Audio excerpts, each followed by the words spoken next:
It's happened again. First, it was Taylor Swift, stalked her twice. Now, Natalie Portman has received an uninvited guest. Natalie Portman is not like a fallen off star. She's hot. She's hot. I love Natalie. Is she hot though? You know, she's my all-time crush. So she's hot. Well, you're not stalking her, are you? Yes, I am. But she's not going to know. I'm just a DJ. Look how it worked out with the DJ and Taylor Swift. I'll be fine. This is scary because I remember hearing about this back in January, and I was thinking, oh, this is a guy that's a little off. They'll take care of him, and everything will be fine. Now, it has happened again. So January, March, okay? What has happened again? 2 months later. Is he going to her house? What's going on? He claims to be John Wick.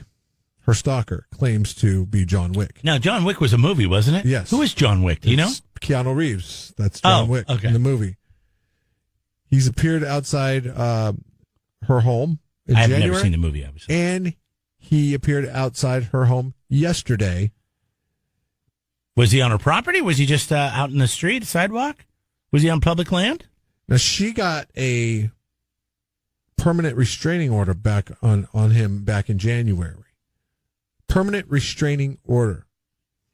And he shows up and he's standing out in front of her house 2 months later. She called police immediately and left the area. Apparently she has the means to do that. They arrived minutes later and arrested him for violating the order of protection.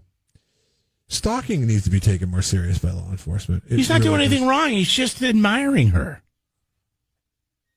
That's what stalkers say. I'm not doing anything wrong, man. I'm just admiring her. Obviously, I'm kidding, but wow. Natalie Portman. She is... there's no reason to believe that he won't keep coming back if he can't even go 60 days when he has a permanent restraining order against him. Who was the other person we were talking about just a couple weeks ago? Taylor Swift. Oh, and the guy was really messed up. He'd been to jail, gotten out, right? Yeah, well, so did he. He was arrested and placed on a psychiatric hold back in January. So he was detained, let out of the psychiatric hold. I mean, okay, there's something psychologically wrong with this. And people aren't going to stop stalking unless they have incentive to stop stalking. What is that incentive? Long-term punishment / incarceration / fines. Okay? Or hefty fines, I should say. You know we're the same age? Who? Me and Natalie Portman and I. She's 43? Yeah. Wow, I didn't know that. Yep. Saying it's perfect. Perfect for what? Stalked? To be stalked? No, it's just perfect. Like we're the same age. Oh, I'm sorry. Never mind. She's younger. I thought she was my age. I was pretty sure she was a lot younger. She's 37. She was born in 81. But it's not. You're creeping me out. I think you're John Wick. You know, she's only 5'3". Perfect for you. Put your arm around her. 114 pounds. God, you're weird. I'm just working on my new role as I'm in local theater as a stalker. I'm going to play a stalker. No, listen. Yeah, I mean, I don't know what you do about this. You have to hire security guards. You have to you move. They'll find you again. That's not fair. Why should anybody have to live their life like this just because they've done some movies? And I joke around, but I mean, you think about it. If you had a stalker, you have a family. She has a family.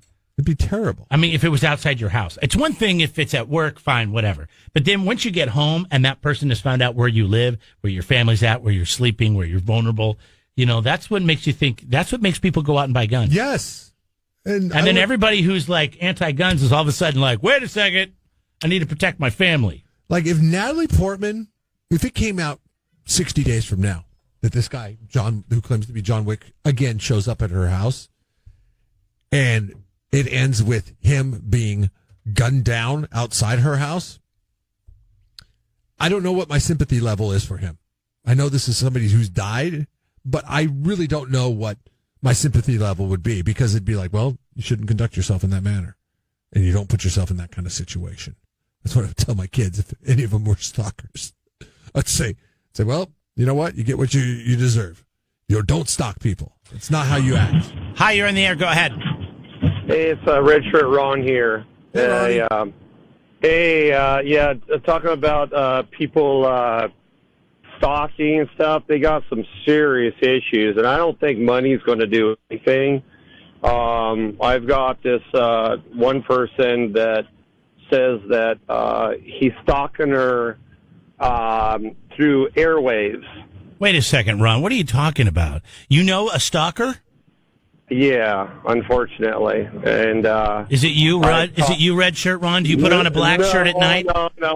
Black shirt, Ron, the stalker.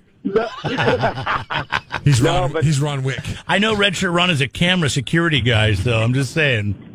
Yeah, well, on the security, I did some for Brad Pitt, and it was crazy. The people trying to get into his place. This guy, the guy came in with a backpack. Was he in black? And he looked, well, no. It was during the day, and he had a backpack with a big, long pole coming out. And I yelled at one of the security guys. He says, I see him. And he ran out there and says, you got to go somewhere else. He says, well, I want to go fishing. And the guy says, well, you're going to go to jail if you go that way. You go back that way, you can pay the $10. And I think he was a paparazzi. I don't think he was a stalker. But these stalkers, they're just not there, unfortunately. They're very unstable, and I've ran into several of them. And I don't think any amount of money is going to do it, unfortunately. Like I said, this one. What do you think the solution is, red shirt Ron? Oh, my God. Always watch your surroundings. You can't watch it enough, especially if you're in a high-profile thing. If you are, you just got to keep low. A lot of these guys don't like to talk about their security because they just don't like it because of where they're at. It's really sad. That's one thing a couple of our clients say. Is they I know I need it, I just don't want to see it, is what they say. So we keep it on the down low, but there's just something wrong with these people. And yeah, we know that. Yeah. Very, very, very few will the money do anything to them, unfortunately. All right, but what is he talking about money for? Fine, if you were to find them. Oh, yeah, you can't find them. You got to arrest them and put them in jail. Thanks for the call, Ron. I would hate to be famous for this reason. Because it's not just women that are stalked. David Letterman had that weird woman that was breaking into his house. I'm sure, all these big celebrities are stalked. They all have a stalker. It's just, I guess that's why you got to make that big money, right? So you can pay that big security team to make sure that you're not stalked too close. What would you do if you had a stalker? How would you protect yourself? Gun? 12 gauges, baby. You know me as not a big gun proponent. I'm not anti-gun. And this is why I would not be anti-gun. It's right here. Well, is I have a crazy person coming after me, I'm going to have a gun. Yeah, I've talked to, police officers, people that are trained, in security. And they've said, the best weapon, if you're going to have one in your house, is a shotgun. And if you do the pump action, if you hear something and somebody's in your house and they hear that pump, they're going right back out the way they came in. Because they know that gun is when it shoots, it's going to spread. And you don't even have to be a great shot. And you don't have to worry about those, BBs or pellets or whatever penetrating the wall to go through into your neighbor's house. It'll just take care of what's right in front of you. I don't know if that's graphic for some people. Shotgun is that's a lot to handle. Well, you had smaller ones. Well, you better know how to use it. Don't just buy one and put it in the closet, and then one day if you hear noise in the middle of the night, hold on a second, sir. Open it up and end up shooting your wife. I've not read the Make sure you know how to use it. Train yourself. I've not read the manual on this, sir. Subscribe to the Jeff and Jeremy podcast now on Apple Podcasts, Spotify, Google, and YouTube. It's your Central Coast commute-friendly podcast.